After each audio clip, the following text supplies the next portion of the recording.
नालायक बेटा, अचानक से पिताजी की तबीयत खराब हो गई।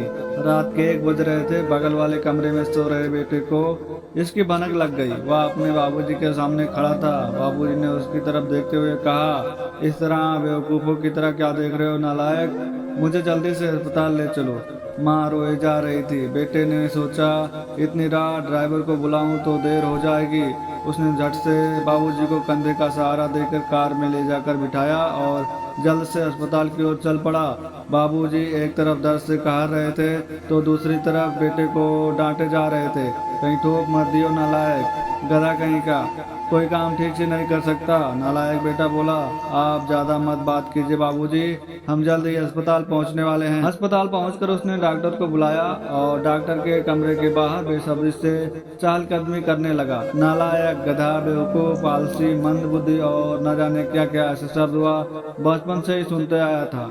कहीं न कहीं उसका खुद का मन भी मान चुका था कि वह सच में ही नालायक है। तभी तो उसके जन्मदाता भी उसे इसी नाम से बुलाते हैं। स्कूल के टाइम से घर के सभी लोग उसे नालायक ही बुलाते थे। वह एग्जाम में भी बहुत बार फेल हुआ था। यह नालायक तो चपरासी बनने के काबिल भी नहीं है। इस मंदबुद्धि की शादी भी नहीं होगी।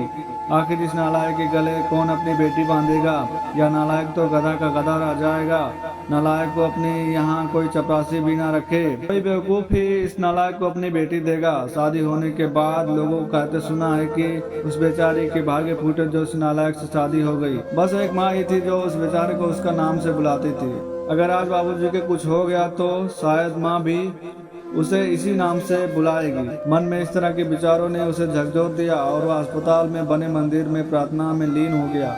वह उसके दुआओं का असर था या फिर मर्जी साधारण था कि डॉक्टर ने सुबह में उसे बाबूजी को घर ले जाने की इजाजत दे दी। जैसे ही घर लौटा और बाबूजी को उनके कमरे में छोड़ वापस मुड़ा, बाबूजी की तेज आवाज आई, मुझे छोड़ नालायक, तुझे क्या लगा बुढ़ा अब अस्पताल से लौटेगा नहीं? या सुनकर वह कुछ देर ठिठका और फिर सिर झुकाए कमरे से बाहर आ गया। लेकिन माँ से नहीं रहा गया। उन्होंने कहा, इतना सब कुछ करता है आपके लिए, फिर भी दिन भर आप उसे नालायक कहते रहते हैं। अवधेश और महेश दोनों अपनी बीबी के साथ सो रहे हैं। उनको तो यह भी नहीं पता कि रात को क्या हुआ था। या तो भनक पाते ही आ गया और किसी को मदद के लिए बुलाया भी नहीं। भगवान ना करे अगर आपको कुछ हो जाता तो यह भी आपका ही बेटा है। फिर भी पता नहीं क्यों आप उसको हरदम कोसते रहते हैं, डांटते रहते हैं, फटकारते रहते हैं। ना याद देखते हैं कौन बड़ा या छोटा उसके पास है। जो मुंह में आता है उसे सुनाते रहते हैं। बाबूजी ने उनकी तरफ आश्चर्य भरी नजरों से देखा। माँ रोए जा रही थी और बोले जा रही थी, आप ही बताइए क्या कमी है मेरे इस बेटे में? हाँ, पढ़ाई में थोड़ा कमजोर जरूर था तो क्या क्या सभी एक जैसे होशियार होते हैं क्या? वह अपनी मेहनत के बल पर अपना परिवार, हम दोनों को, घर मकान, खेती बाड़ी, कर कुटुम्ब सबको सही तरीके से संभाल रहा है कि नहीं? जिन 2 बेटों को आप बहुत लायक और बुद्धिमान मानते हैं, वह अपनी बीवी, बच्चों, सास ससुर और दोस्तों पर ज्यादा ध्यान रखते हैं। कभी आपकी हालचाल भी पूछते हैं। और एक आप हैं कि जो कर रहा है उसको ही दिन भर नालायक बुलाते रहते हैं। बाबूजी बोले, अरे पगली, तुम कभी भी मुझे समझ नहीं सकी। तुमने केवल मेरी बातों पे ध्यान दिया है। क्या तुम्हें नहीं लगता है कि एक श्रवण कुमार जैसे बेटे को दिन भर नालायक और गधा बुलाने का दुख नहीं होता है? उसे गले न लगा पाने का कष्ट हमें नहीं होता है? आस पड़ोस के लोगों के बीच भी मैं अपने बेटे को उल्टा सुनाता रहता हूँ, लेकिन मेरा बेटा है कि पलट के जवाब देना तो दूर, सिर उठाकर मेरी तरफ देखता भी नहीं। बाहर से जब भी आता है तो सबसे पहले मेरे कमरे में झांक कर देख लेता है कि बाबूजी ठीक है ना। क्या मुझे ऐसे बेटे को उल्टा बोलते पीड़ा नहीं होती?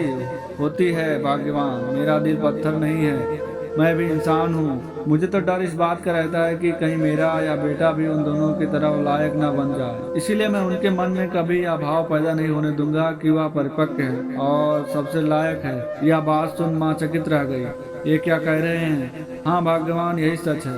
अब तुम इससे मेरा स्वार्थ कहो या कुछ भी। इतना कहते कहते बाबूजी ने अपनी पत्नी के आगे हाथ जोड़ दिए और माफी मांगने लगे। उनकी पत्नी ने उनका हाथ पकड़ लिया और वो भी रोने लगी। बोली, मैं आज तक आपको समझ नहीं पाई, मुझे माफ कर दीजिए। दूसरी ओर कमरे के बाहर खड़ा नालायक बेटा बाबूजी जरा कहे हर वक्त तो सुन रहा और उसकी आंखों से अश्रु की धारा अनवरत बहती जा रही थी। उसका जी कर रहा था कि दौड़कर बाबूजी के गले लिपट जाए और रोए, लेकिन शायद बाबूजी झेप जाते। वह आंसू पोंछते हुए अपने कमरे की तरफ बढ़ने लगा। तभी उसके कानों से बाबूजी की आवाज टकराई, अरे नालायक, मेरी दवाई कहाँ रख दी? गाड़ी में ही छोड़ दी क्या? कितना भी समझाओ तो इस कामचोर से एक काम ठीक से नहीं होता। दोस्तों, बस इतनी सी थी ये कहानी। अगर हमारी कहानियाँ आप लोग को पसंद आ रही हैं तो प्लीज आप लोग जो है चैनल को सब्सक्राइब कर लीजिए, बेल आइकन दबाएं, जिससे हम लोग नेक्स्ट वीडियो अपलोड करें आप लोग को नोटिफिकेशन सबसे पहले मिलते हैं इसी तरह जो नेक्स्ट कहानी के वीडियो में। तब तक के लिए आप लोग जहाँ पर रहिए स्वस्थ रहिए, मस्त रहिए।